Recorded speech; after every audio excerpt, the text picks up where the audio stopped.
Bonsoir à tous et bienvenue à vous. Je suis M. Bamba, géographe de formation, responsable de formation au sein du labo service, essentiellement dans les domaines de la cartographie, des SIG et de la télédétection. Donc, comme le programme mensuel, nous avons chaque mois une formation gratuite dans l'un des domaines précités, qu'il s'agisse de la cartographie, de la télédétection ou même des SIG. Pour cette session de juillet 2024, il est question de ArcMap.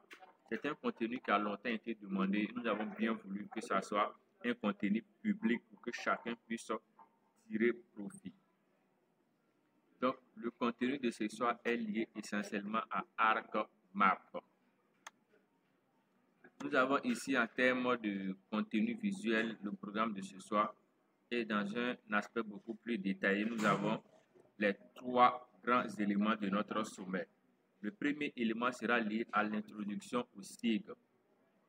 Donc, on va voir quelques notions techniques liées au SIG. Ensuite, nous allons faire une initiation à ArcMap. Et le troisième niveau sera lié à un projet sur ArcMap. Donc, comment réussir à réaliser son premier projet lorsque nous débutons avec ArcMap. Donc, voici ici les trois grandes parties de la session de ce soir. Pour chaque partie, il y aura des pauses pour des questions-réponses. Donc, avant que vous interveniez pour une question précise, il faudrait que la question soit liée à l'un de ces trois éléments. Si la question est hors contexte, elle ne sera pas répondue, histoire de gain de temps. Donc, passons dans un aspect théorique à la première partie qui est liée à l'introduction. Nous attendons très souvent dans le jargon quotidien la notion de SIG ou de S, de DIS ou de SIG. Il faut retenir que c'est un acronyme.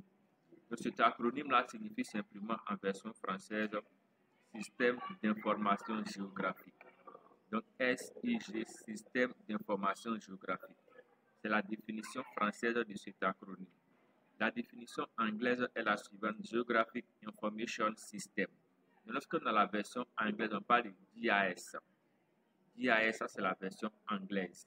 Il faudrait que chacun ait en tête que SIG simplement signifie Système d'information géographique en français et Geographic Information System en version anglo-saxonne. Maintenant, en termes de définition, lorsque nous réunissons toutes ces données-là, tous ces facteurs pour donner une définition beaucoup plus globale, on retient la définition suivante.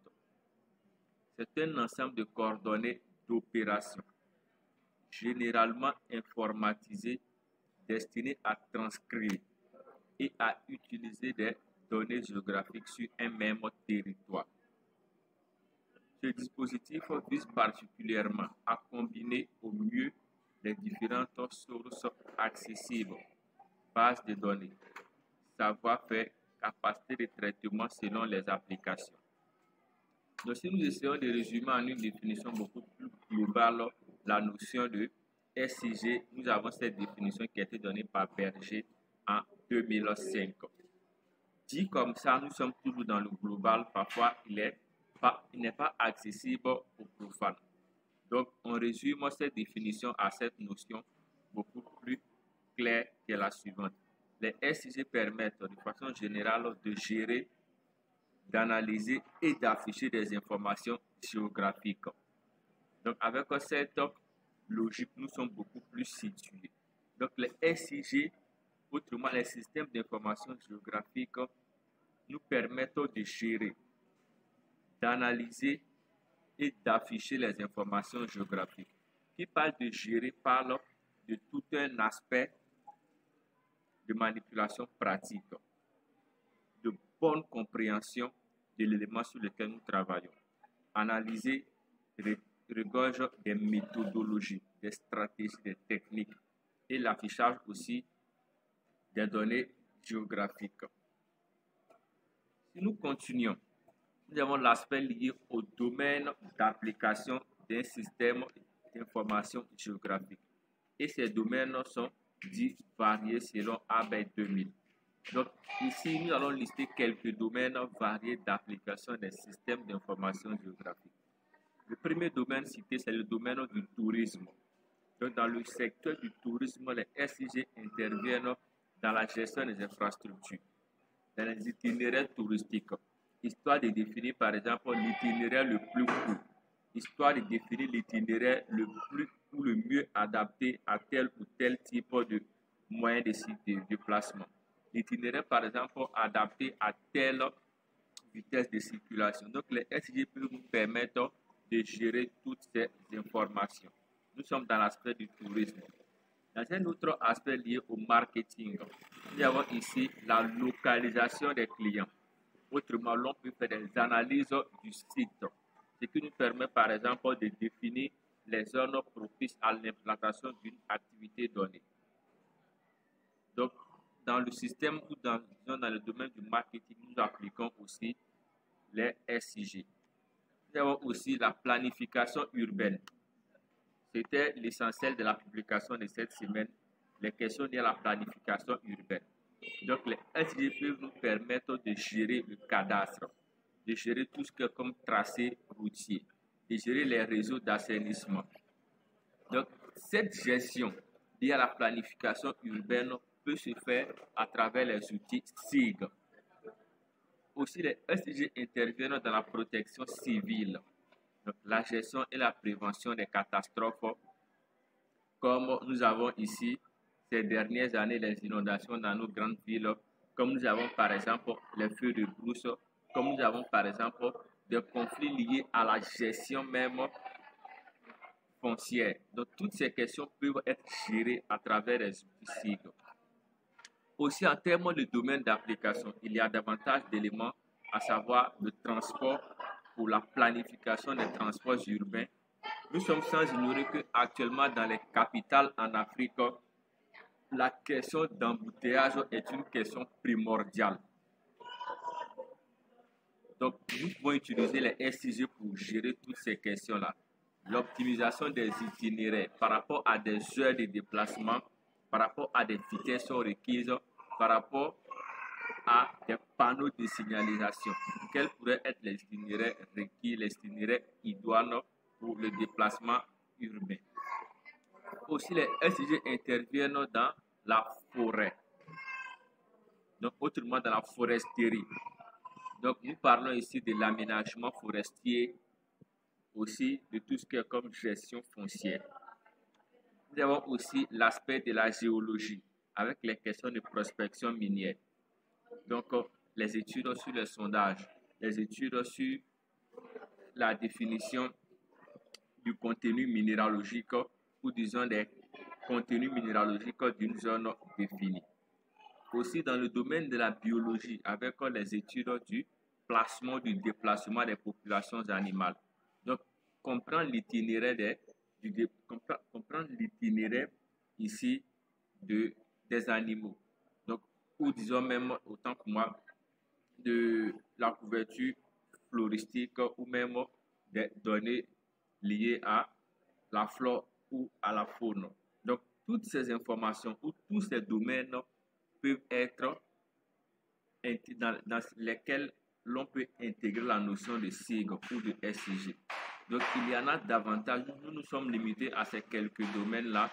En fonction de nos différents secteurs d'activité, l'on peut citer quelques domaines encore et en fonction, nous verrons quels sont les aspects que les SIG peuvent toucher selon votre domaine de compétences. Au-delà de ces domaines, il est impératif pour nous d'aborder la notion sur les composantes majeures d'un SIG. Donc, le SIG, que nous avons défini par système d'information géographique, qui nous permet de gérer, d'analyser et d'afficher les informations géographiques, est composé de 5 éléments fondamentaux. Et ces 5 éléments sont les suivants. Les éléments que je vais citer présentement ne sont pas dans un ordre logique. C'est simplement des énumérations qui ont été faites. Le premier élément, c'est d'abord le matériel que nous pourrons utiliser dans le domaine des SIG. Et en termes de matériel, certains éléments ont été cités, tels que l'ordinateur, qui est un outil de base, tels que les scanners, tels que les GPS et d'autres outils que l'on peut utiliser dans le domaine des SIG.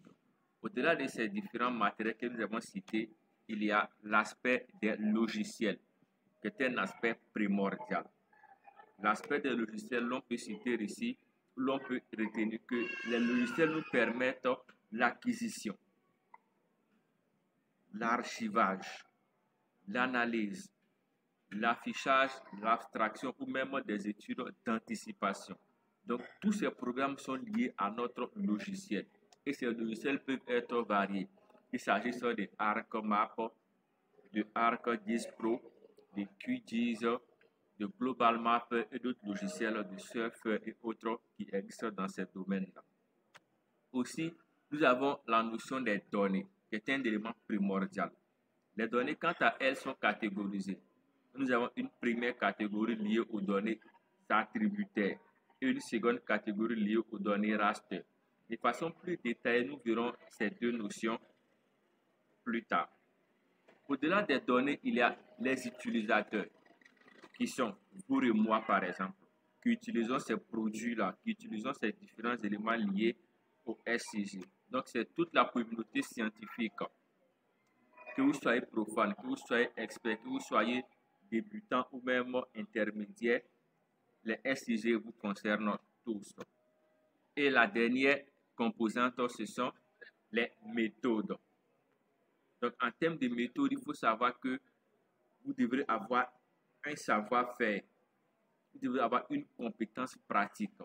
Parce que réaliser un projet SIG nécessite une concentration, une bonne méthodologie. Donc, en cela, j'enseigne comme ça que le résultat pour moi est peu significatif. Le plus important pour moi, c'est le procédé technique, c'est la méthodologie que nous appliquons pour obtenir le résultat. Donc, si votre méthodologie qui sous-tend l'étude est fausse, si vos méthodes employées ne sont pas solides, le résultat sera biaisé. Peu importe la beauté du résultat, elle n'aura aucune valeur. Donc, j'enseigne comme ça que votre méthodologie doit être l'élément sur lequel vous devrez mettre l'accent. Vous ne saurez réaliser une carte des risques d'inondation, qui est le produit fini, si votre méthodologie en termes de collecte, en termes de gestion, en termes de traitement des données n'est pas la meilleure possible, vous aurez un résultat qui sera biaisé. Donc voici ici les 5 composantes majeures. Il s'agit du matériel, il s'agit des logiciels, des données des utilisateurs et de la méthode ou des méthodes. Donc au-delà de ces 5, ou disons englober ces 5 grandes composantes nous permettent d'avoir une idée beaucoup plus claire, beaucoup plus précise et aiguisée de la notion des SIG.